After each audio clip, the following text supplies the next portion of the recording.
காவிரியில் நீர்மின் திட்டத்துக்காக கர்நாடக அரசு 3 அணைகள் கட்ட திட்டமிட்டிருப்பதை தடுத்து நிறுத்த வேண்டும் என்று பிரதமரை முதல்வர் ஜெயலலிதா வலியுறுத்தியுள்ளார்.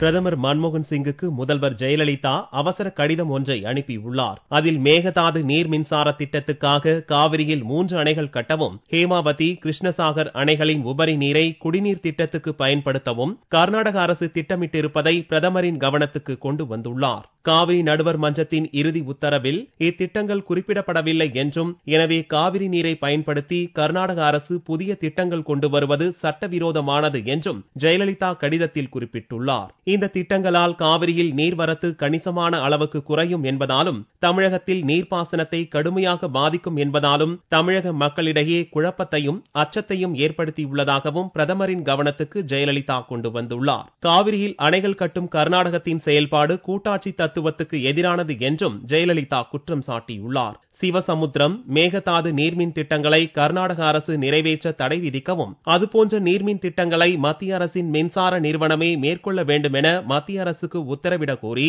தமிழகம் தாக்கல் செய்த 2 மனுக்கள் உச்சநீதிமன்றத்தில் நிலுவையில் இருப்பதையும் கடிதத்தில் ஜெயலலிதா சுட்டிக்காட்டியுள்ளார். காவிரி நடுவர் மன்ற உத்தரவை அமல்படுத்த காவிரி மேலாண்மை வாரியம், காவிரி நீர் ஒழுங்குமுறை குழு ஆகியவற்றை அமைக்க மத்திய நீர்வளத்துறைக்கு உத்தரவிடக் கோரி பலமுறை வலியுறுத்தியும் அதை நிறைவேற்றப்படவில்லை என்பதையும் நினைவுபடுத்தியுள்ள ஜெயலலிதா, தமிழகத்தின் முன் அனுமதியின்றி காவிரி நீர்ப்படுகையில் நீர்மின் திட்டம் உள்ளிட்ட எந்த ஒரு திட்டத்தையும் மேற்கொள்ளக்கூடாது என்று கர்நாடக அரசுக்கு பிரதமர் அறிவுறுத்த வேண்டும் எனவும் வலியுறுத்தியுள்ளார். காவிரி மேலாண்மை வாரியம் அமைக்கப்படும் வரையில் காவிரி ஆற்றின் மீது எந்த ஒரு திட்டத்துக்கும் ஒப்புதல் அளிக்கக்கூடாது என்று மத்திய சுற்றுச்சூழல் மற்றும் வனத்துறைக்கு அறிவுறுத்த வேண்டும் எனவும் கடிதத்தில் பிரதமரை ஜெயலலிதா வலியுறுத்தியுள்ளார்.